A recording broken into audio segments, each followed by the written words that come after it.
Sports provide us fans with the highest of highs when your beloved team reaches the pinnacle of their respective competitions. The emotional attachment fans have to their teams and its players is unparalleled to almost anything else in life. Unfortunately, it's that emotional attachment that can also provide sports fans with what feels like the lowest of lows when that team fails to reach the aforementioned pinnacle. But this episode and the story within it reminds us that sports are just a game, and there is a lot more to lose in life than the outcome of a sporting event. Life itself. This is what you don't know about the Baylor Immortal 10.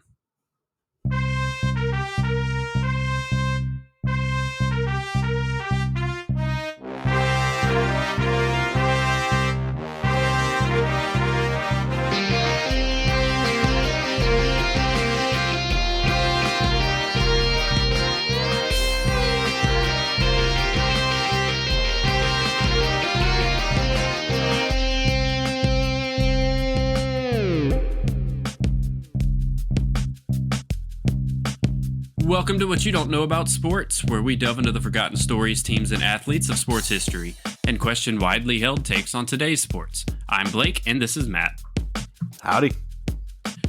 Today is a slightly more somber day on the podcast in the story that we're going to tell, and that's about the Baylor Immortal 10, the 10 Baylor athletes and students who lost their lives during a bus crash in the late 1920s. We're going to tell you all about it if you've never heard of it.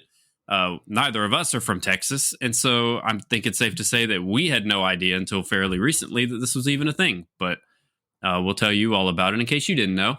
Thank Matt, God we're not from Texas, by the way. Imagine. Just kidding. Thank goodness. I'm kidding. Matt, would you rather, speaking of highs and lows as a sports fan, would you rather take the highs and the lows of being a sports fan over not having that fandom at all? Is it worth it to you? Yes, it is. I think so.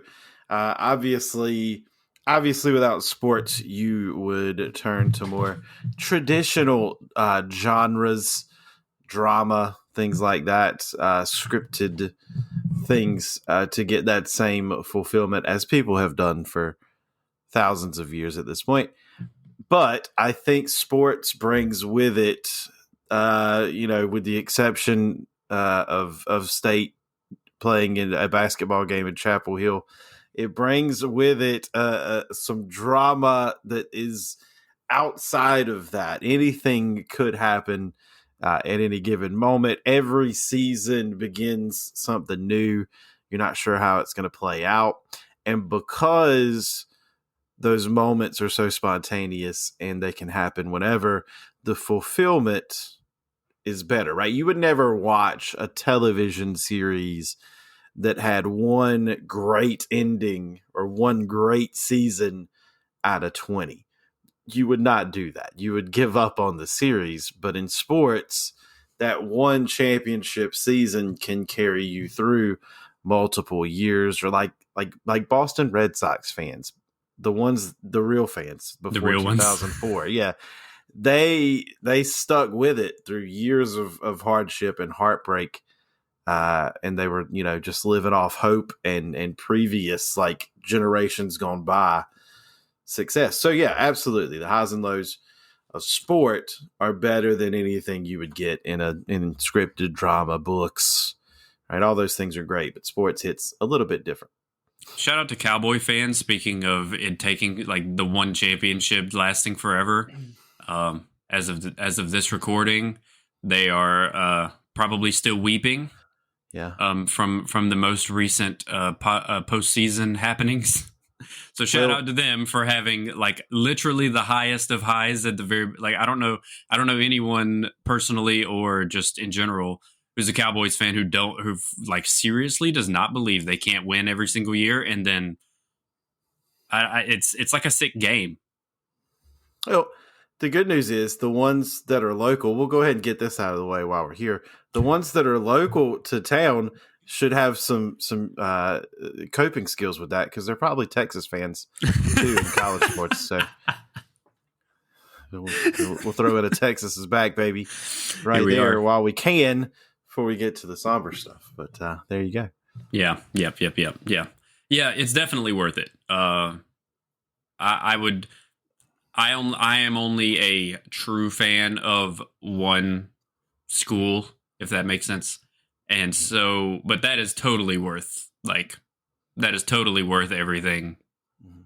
Like you said, I cannot imagine being a like diehard fan of more than one team, because I feel like that's where that's where stuff like bad health comes into play, because you just like the stress is got to be terrible. I can't imagine. Yeah. Yeah. Yes. Yeah. Confirmed. No. Um, going all that you do have to. I don't know the people who can just be all in on every sport all year. Like I don't get Ooh. that. Like I tune in and out of different even in a football season, right? 16 games or a 12-week college football season, in and out in importance. There's other things going on, right? But We have lives. the people who are plugged in every sport every season, that would be, I don't know, maybe it's not, maybe it's easier because you just, there's always something good bound to be, right? Yeah, yeah. I guess. I mean, I like sports for just the excitement of watching the competition.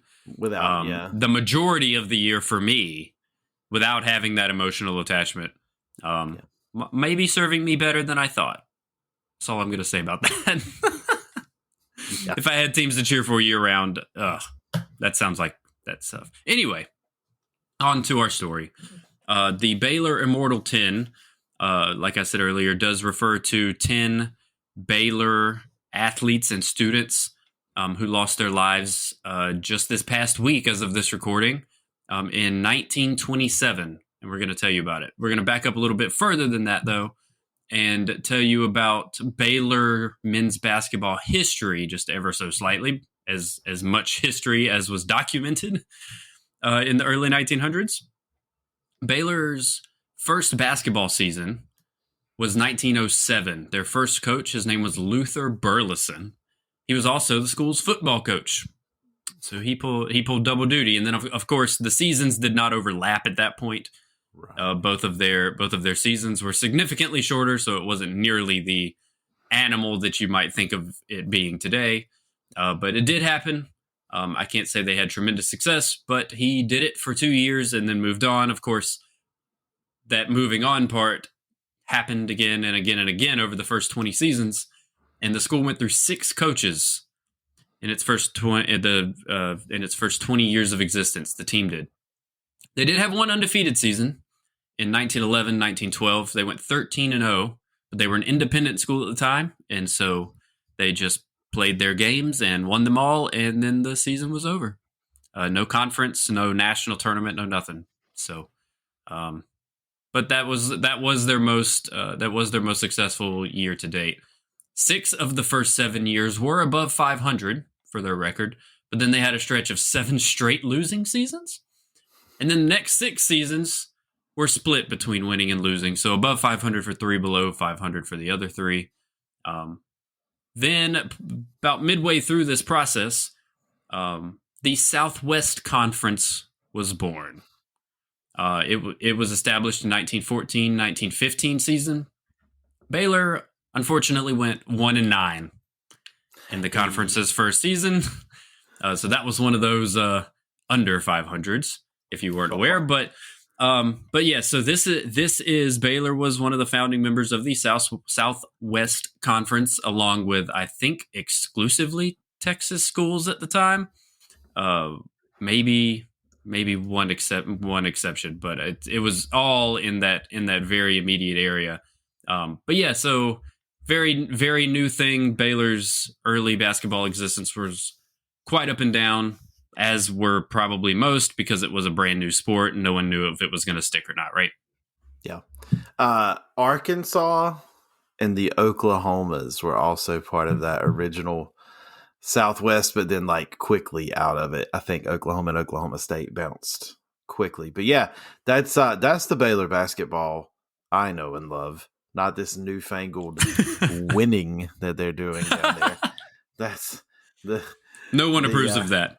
yeah, I don't know what that is. I don't know why we have that, but yeah, no, that's it is, and it's wild to me. These early, like the origins of college football are so well documented.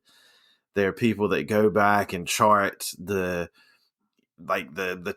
fictional title belt from like the first game, who won, who lost, all the way to now. There's records of like, you can go back and find out what conferences were awesome, what conferences weren't, and even back then conferences were built around college football. So it's wild how much the opposite of that college basketball is, and part of that is because the popularity came later. But yeah, like 1-9 in a Southwest Conference, and they probably overall didn't play many games more than those 10. Short schedules, no conferences. We're still way before an NCAA tournament or an NIT or anything like that would be a national event. So the origins of college basketball always interest me, how sparse the information is and uncovered kind of the stuff is, and how foreign it is to today's game, right? College football looks very similar to today, but college basketball, not even close. Oh man. Like the skills, the abilities, the tactics, like it is very, very much evolved for over the 100+ years. Where football, they still just line up head to head and ram into each other for 4.5 hours or whatever. Like it's Yeah, it's still very, very similar to the original game. Nobody's running the wing tee, but Wake Forest is out here like meshing the ball into a guy's chest for 10 minutes before they run a play. So it ain't much different. Maybe that speaks to the difference in the two sports, if you know what I'm saying. Anyway, Baylor's, we're gonna skip ahead a little, not a little bit, but a few years.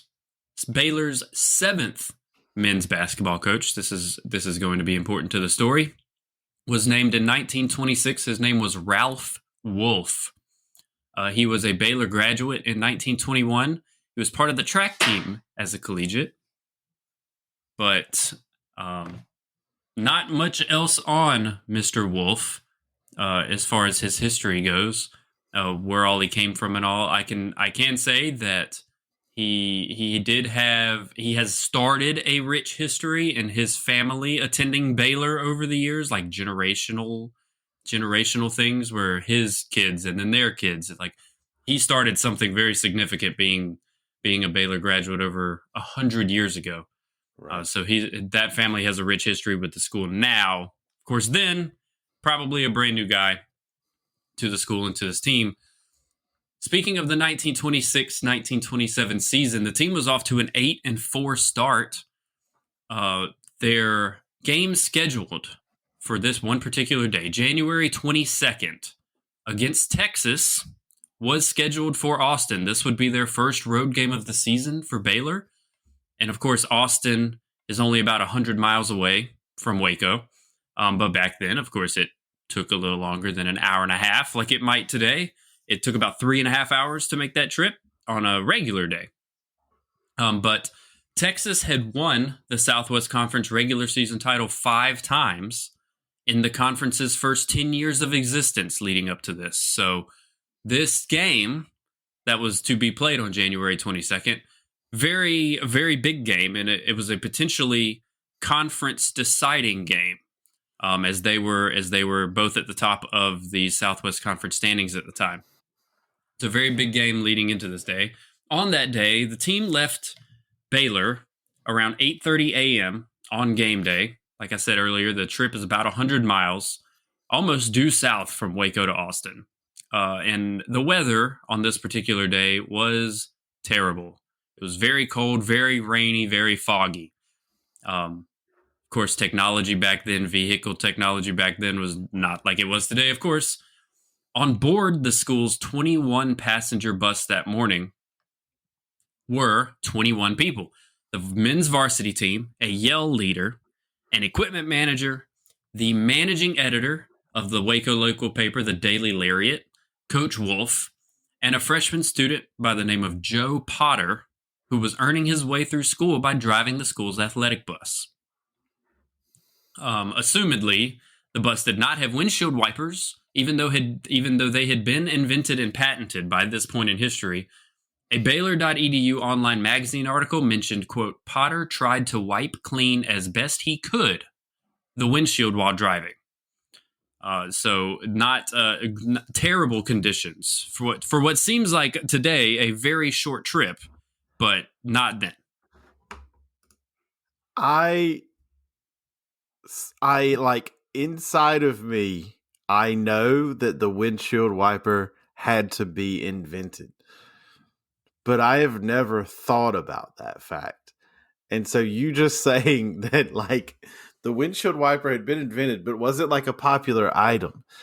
That's incredible. Might not have been standard issue on a passenger bus in 19 when well, it might not have been the bus might not have been a 1926 model. It could have been who knows how old, right? Yeah, and so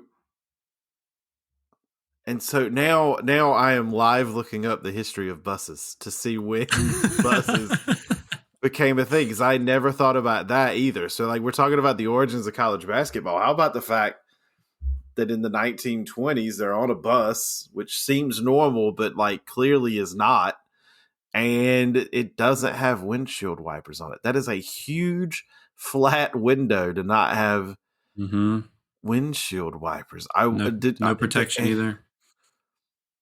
And I also would assume that the roads weren't like paved perfectly smooth not with asphalt, if paved, and if they were paved at all, and potholes and mud and like the conditions just for this very short drive with this technology is tough. Yeah, that's got to be twice. That's going to be twice the drive time at least for whatever the normal drive time was in the rain, if not more. I mean, you got like how fast can you go in a rainstorm with no windshield wipers at all? Right. And he's reaching out the window with something wipe down, probably wiping it down. Yeah. This is blowing my mind. Obviously, it had to exist. Like that time had to happen, but it's so foreign to us now. Wow. Okay. Yeah. All right. Everybody's going to make fun of me reacting to that. Very wild. During their trip, they picked up a 22nd passenger in their 21 passenger bus. His name was Ivy Foster Jr. He was a freshman Baylor student. He was attempting to hitchhike from Waco to Austin, and he was farther along than the bus was at this point when they were passing him in the bus. Some of the people on the bus recognized him. They stopped and picked him up. He was just recently, I believe the week before this day, Ivy Foster Jr. was just named the assistant sports editor of the Daily Lariat, and he was looking to make it to the basketball game to cover it for the newspaper. About 20 miles outside of Austin in a town called Red Rock, Texas, the bus approached a railroad crossing that did not have any lights or bells equipped on it. The windshield was dirty, as we have already talked about. Going through this little town, the buildings partially obstructed the driver's view of the railroad crossing. And as the bus approached, there was a passenger train heading about 60 miles an hour down the International Great Northern Railroad called the Sunshine Special. Interviews after said that the train conductor blew its whistle, but no one on the bus could hear it. Presumably the noise of the bus, the noise of the rain, people talking, whatever. But the driver, no one on the bus heard this. Potter saw the train right as he was approaching and crossing the railroad track, tried to maneuver the bus and accelerate through the intersection, but was unable to do so. And the train collided with the back passenger side of the bus.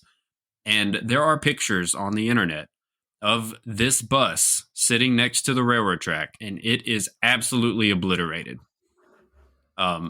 Again, vehicle technology being what it was 100 years ago, it was not held together by much. It was probably held together just enough to not fall apart while they were moving.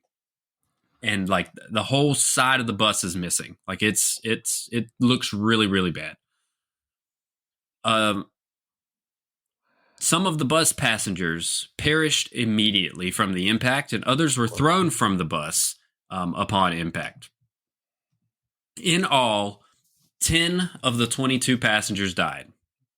Jack Castellaw, who was the team's official scorekeeper, Sam Dillow, a junior starting guard for the team, Merle Dudley, a second-year law student and the Yale leader for the school, Ivy Foster Jr., the freshman and sports editor of the local newspaper, Robert Haley, a sophomore guard on the team, Robert Hanna Jr., a junior starting guard, James Clyde Kelly, who was a substitute forward on the basketball team, but also was a voted captain of their football team at the time.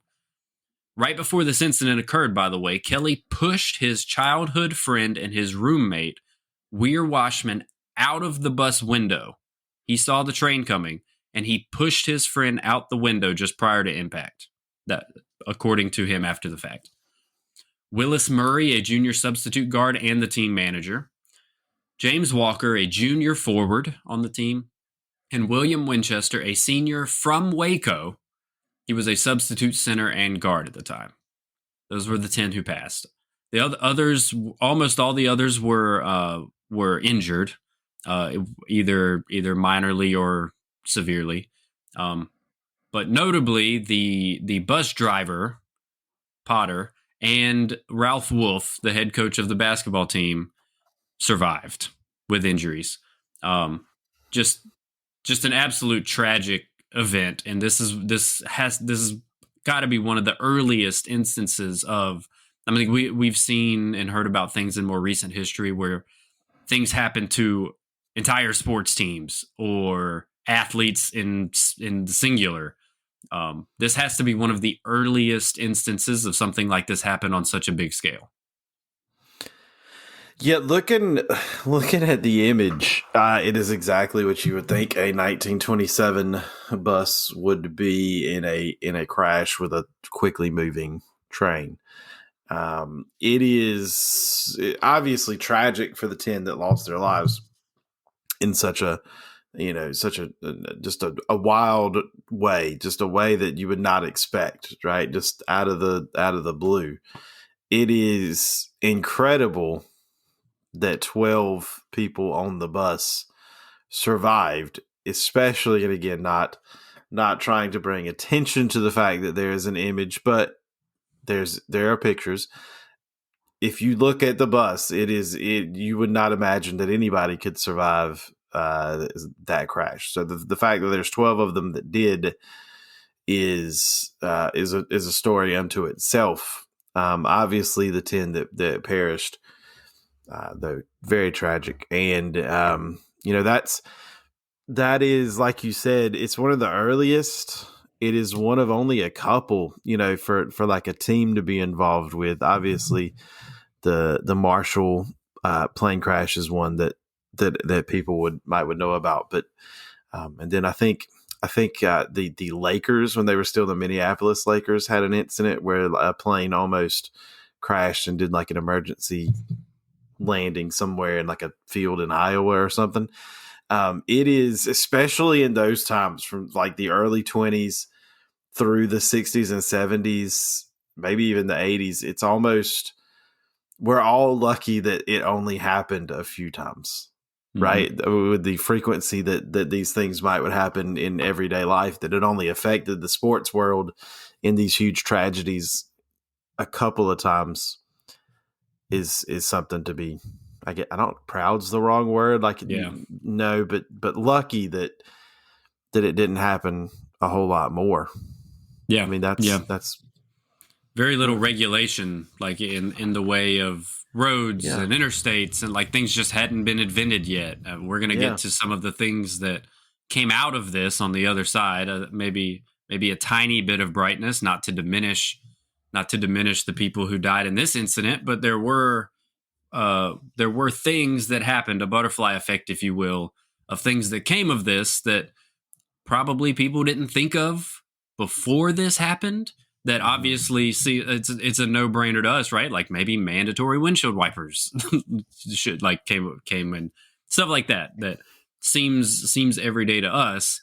That came out of this. There were some good. There was some brightness on the other side of this. But that is a horrible tragedy, and I hate it. Hate it that it happened. Hate that it happened, of course, but just a terrible thing that happens. So absolutely. So we are going to pause there because it is trivia time. You're not getting out of trivia, even with a somber, with a somber, sad episode. We gotta bring the happiness. We gotta do something here because that's tough. Talking about that. So I actually wrote it down on a big Post-it, and I have it turned around so you can't see it. But I wrote the question down. It is not about 1927 basketball. Thank you. It is about college basketball, though. I can do that. Your question is, who won? This is like multi-tiered, so this might take some questions. Who won the most recent Southwest Conference title in basketball? In basketball. Okay. No. Hold on. Maybe. Okay. So we're talking 1990, 1994, 1995. Am I right on the? Is that a question? Yes. 95, 96. 95, 96 was the last season of the conference by that name. Oh no. Are all of the not necessarily charter members, but are all of the historic members of the Southwest Conference in the Southwest Conference in that last season? Let's see. Not all of them, because like the inaugural, if you will, the inaugural season was in 1914, 1915. Sure. And it appeared, well, Sports Reference has the 1914, 1915 Southwest Conference season only having 5 teams in it. And they were all in Texas. They were, that's true. And then going to 95, 96, there are 8 teams. Okay. Let's see. I would have to like have them side by side real quick to tell you. If it's 8, it's the ones I'm thinking of. So we're good. Yeah, there were 8 teams during this time period. All right. I think there were 9 at one point. So Arkansas would have gone to the SEC before that. Arkansas, there was 9, like in the up to the 80s at some point, and I think Arkansas is not one of the 8. Okay, yeah, okay. So the rest of the like Texas is still there. Yes, the Big 12 jumpers are still there. Okay, so that's the era we're looking for. 95, 96. See, I thought like the first Big 12 title game. Oh, but that would have been 96. But that would have been like the 96, 97 school year. During 97, yeah. Yeah, right. Okay, so 95, 96. 96 is the last Southwest Conference championship in basketball. So who would have been good then? I'm not wasting a question by saying, was the school in Texas? Would you like me to tell you what state they're from? Because I know that's the answer is Texas. Yes. How many national championships does this school have? Ooh, like overall? Overall, yeah. How many natties? They have, I'm thinking off the top of my head, I've got to look into this, and off the top of my head, none. Yeah, that's what I thought. They got close.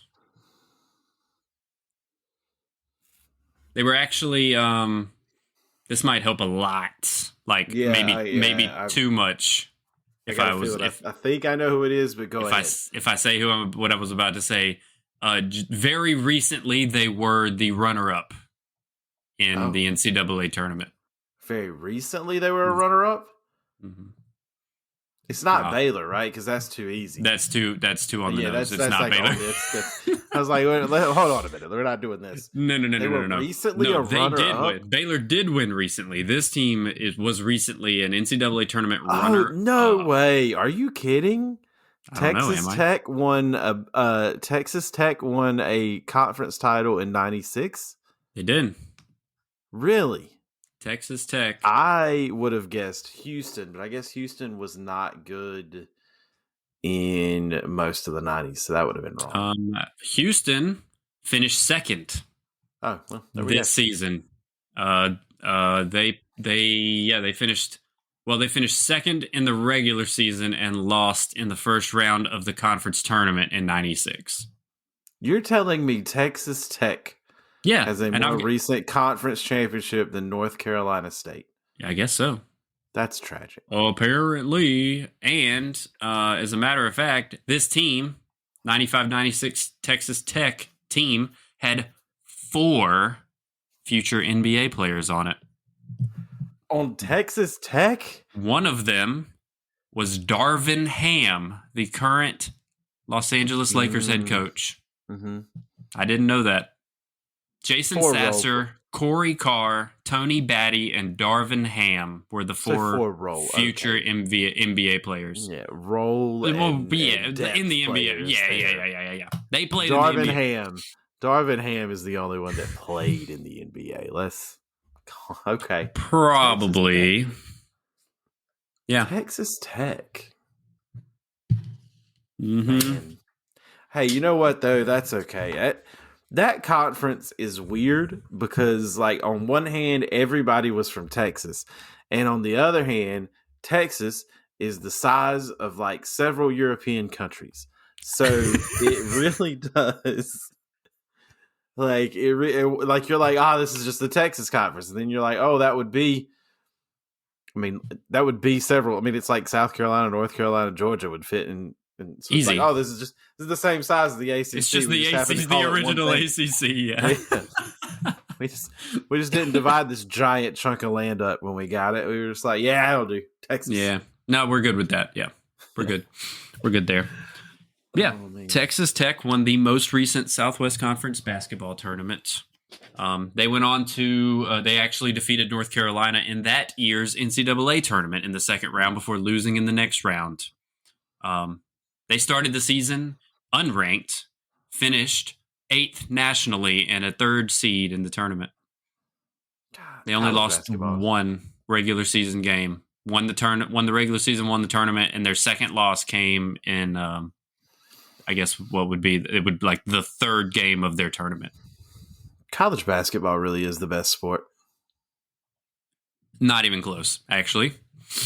I agree. So, back to the story. So, after I tell you all this doom and gloom and sad stuff, what came next from Baylor? I'm sure you're asking that in your head. What came next? Well, the remainder of that year's basketball season was canceled, rightfully so. Because the school and the town were so relatively small at the time, the incident and its effects were very, very strong in the community and around the school. It was one of those everybody knew everybody kind of things, and so it was very personal for most of the campus and most of the town. The memorial service drew over 3,000 people. And for the day of the service, the mayor declared local businesses closed and actually turned off the city's telephone system for an hour during the service so that it would not be interrupted. Wow. I didn't even know you could do such a, like, there's just like a magic switch on the wall. I guess there's got to be a way, but I've never thought about that. Those early phone systems, like if you know how when you watch when you watch the Andy Griffith show or something from that time period, they would pick up the phone and then like start talking to the operator or whatever. Yeah. That would like patch your phone. You didn't have to call somebody. They could just put you through. Yeah, it's manual. Lines. So you could just shut it down, not have anybody there. And then, No I'm one to assuming. connect a phone call. I don't know. Yeah. That's it. That was interesting. I read that on one of the Baylor online magazine articles. They said that. So the following season, back to basketball. Following season, the 1927-28 season, the Bears finished 8-10, sixth out of 7 teams in the Southwest Conference. The following season, 28-29, saw a similar fate. They finished 7-9 and sixth in the conference again. The following season, the 1929-1930 season, improved significantly for Baylor. They won 10 out of the 16 games they played. They finished fourth in the conference that year. This is all still under Ralph Wolf, by the way. He is still there. He came back, and he was actually, there's not a spoiler here, he was the head coach of this team for 15 years. Wow. So the tragedy happened in his first year, and he stayed with the school, coached for 15 years, and actually went on to do some more stuff that I'll tell you about in a minute. Another positive season in 1930-31 saw Baylor finish third in the conference with a 12-8 record. And if you had not guessed by now, 5 years after the tragedy for the Baylor Bears, they won their conference's regular season. In 1931-1932, they won the Southwest Conference regular season. There was not a tournament at the time. So they were named the conference champions after the season, finishing 14-4 overall and 10-2 in the conference. So not that human lives can just be replaced by winning, but with the fandom aspect of sports, right? You do have a little bit of like not redemption, but like let's do it for X. So of course that was 5 years after. So I would assume that no one from the team in 1927 were on this team, but it was still quite an event, I'm sure, for them because of what had just transpired only 5 years earlier. Yeah, obviously cathartic, right, for the school and the coach and the people around the program, even if none of the players themselves, went from one team to the next.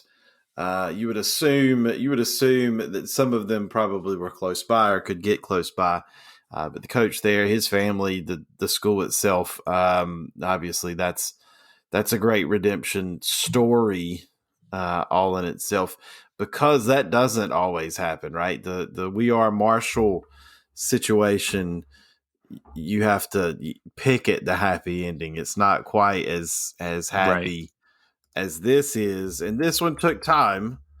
But it does get that happy ending, and that is, always what you hope for out of a tragedy like that, because otherwise it's just tragedy. That's Right. Yeah, and it still is. It still is. That's still a tragedy, but yeah, this is a better outcome for sure. Yeah, the effects of this incident still are in the town, the city of Waco, and the school's mind every year. As a matter of fact, every year Baylor freshmen are invited to attend an annual mass meeting that's held on the Thursday night of Baylor's homecoming week, where they tell this story to every freshman who attends. And so I didn't realize that, of course, not going to Baylor or hearing the story before, but to them, everyone who goes to that school knows that this happened. I mean, there's individual memorials all over the place, as well as a life-size monument that was erected about 15 years ago in 2007 near the Student Center on campus. And it's life-size bronze statues of the players and the students who died that day. So everyone, you walk by it, you read the names, you read the plaque, you see their faces, you hear their story every single year. So this is huge. I mean, absolutely huge for them. Everybody knows about it. Absolutely, and a very rich part of a school's history for them to continue to honor these these people. Obviously, it's the right thing to do. Obviously, a big moment, and you can't tell the story of Baylor without telling this part of it. I mean, this would be in any institution. This would be a pivotal moment, one of those flashpoints in the story. So good on them for keeping that alive and doing more than sometimes institutions do. They'll say that this will always be remembered, and they'll put a plaque somewhere, but then that plaque is very prominent when it's placed. But then over time, this is an aside. It just popped in my head, but this is an example, right? There are 2 national championship trophies inside PNC Arena in Raleigh, and they're in a trophy case. Do you know what's in front of the trophy case that houses the 2 national championship trophies for NC State? Oh no, they covered them up? It's a Dippin' Dot stand is in front of. I just ate it that last week and didn't even know it. There's a Dippin' Dots kiosk right in front of the trophy case. I swear to God, we got ice cream there. Like last week, we attended a Hurricanes game, and unless there's more than one, which I don't know that there is, but we. Yep. That's almost terrible. It's like the money, the money and the vending and that's sad that like something like that gets covered up, because that's really all State has, right? I'm just kidding. I'm joking. I'm just kidding. And I'm sure that at a NC State basketball game, they may be more prevalently featured. I don't know that. I don't know that they move the kiosks game to game. But at a Hurricanes game, it's blocked. And that's a thing that probably in 1998, when the building opened, nobody would have thought of that. This is the perfect place for this trophy case. This is a key spot in the concourse. This is where it should be. Everyone's going to see it. Everyone's going to see it. It's always going to be seen. By 2023, Dippin' Dot stand in front of it. And a lot of institutions and a lot of buildings do that. You'll go into places, and in some random corner is a monument to this person or this thing or whatever. They dedicate a bench in a garden that becomes overgrown. Like, you do these things intending for this thing to last forever. And then before everybody that knew it happened is even gone, it doesn't have that same energy. And so good on Baylor for it being a big moment, everybody acting like it was a big moment, and now almost 100 years on, it's still felt and talked about and instilled as so if you go to Baylor, that's part of your being as well, which is, good on them. It's part of the history of the school at this point. Like, you cannot attend Baylor and not know that happened. And that was I'm sure that was the intent from the very beginning, was to keep their memory alive because of what happened. But like you said, that very rarely happens in these cases. So yeah. Also moving forward, some a little bit more aftermath. Ralph Wolf, the coach of the team at the time, went on to serve as Baylor's athletic director, the mayor of Waco, and the executive vice president of the Baylor Stadium Corporation that oversaw the construction of the current football stadium that was built in the 1950s. Very good. So he went on to be quite the influence in the city, not just for the university. He went out and literally rebuilt part of the city on behalf of the school. So really cool there. 8 years after the incident, the state of Texas constructed the first railway overpass in the state, where it's not a ground level crossing. The train tracks are elevated and cross over the road on a bridge. That was built because of this incident, and the bridge was swiftly dedicated to the 10 who perished that day. And not too long after this also, buses were then required to start coming to a complete stop at all railroad crossings and open their door to look and listen for oncoming trains at every train crossing. seems like second nature today. If you've ever ridden a school bus, right? Like you Yeah. just stop and you You always just do it. wondered why are we opening the door at the railroad crossing? But it's law everywhere now, I believe, and this was part of the reason why. It's all safety related. Again, things that you would never conceive before such a tragedy, right? And it is sad that like we do have to go through as a society. We do have to go through instances like this where tragedy has to strike before a realization hits someone. Like, oh wow, this would have been great then, and then it's implemented. But sometimes that's just the way it has to be because you would have never known otherwise, right? Yeah, absolutely. And it's one of those things where until it happens, you just assume people are going to be able until something terrible happens in the rain, you just assume people it's raining, just go slow enough to be able to see, you'll be fine, and you wipe it and everything's fine. It'll be cool. But once something happens, you react to it. And sometimes we overreact to things. Sometimes Sure. we knee jerk and fix things that don't need fixing. But sometimes we say, well, actually, hold on. Maybe the bus driver can't hear just a bus whistle, right? And maybe it's too dark and the light from a bus or the train doesn't have a light, and we got to do something here. So open the door. Stop, open the door, and make sure there's not a train coming, right? It's second nature to us. But kids ask, right? Why do we do that? Why do we stop? Ain't nobody's gonna know when a train's coming. What do you mean? Why we gotta stop here? And so there's a reason. There's a reason, right? This happened, could happen again if we don't follow the right protocols. So yeah. I think it sucks that we have to have these moments, but in a way, it's these moments that build on themselves to make everybody safer, healthier, better, in a way. So Yeah. In no way diminishing the incident itself, but yeah, there were some positives that came out Yeah. of this, life-changing positives that came out of this to attempt to not allow this to happen again, right? Like if you don't learn, then what are you really doing, right? You have to learn from incidents like this, or else you're just doomed to repeat it.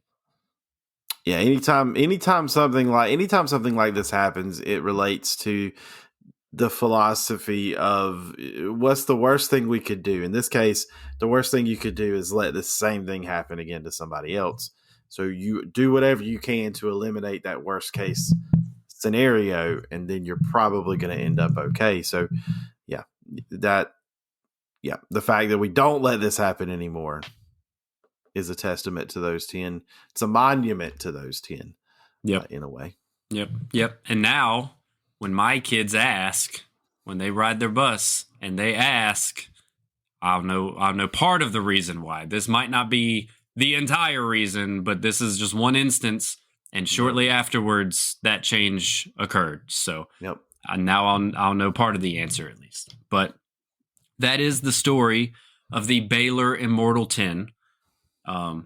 If you have any other ideas, any other incidents like these, we do not like talking about sad stuff, but this is a very, I think this was a very necessary story to cover. Very, very different from the way that we normally talk about sports, of course, and the conversations we normally have here. But if you have made it to this point in this episode, we greatly appreciate you hanging on there. That was tough to talk about from my perspective. Talking about this kind of thing is never easy.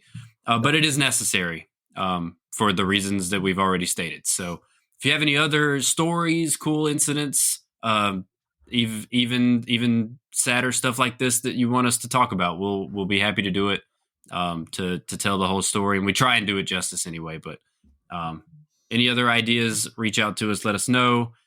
Comment, like, subscribe, all those fun things. And if you don't have any final thoughts, I think we've pretty much covered it. So I think so. All right. Well, that is what you don't know about the Baylor Immortal 10. And until next time, we'll see you. See ya.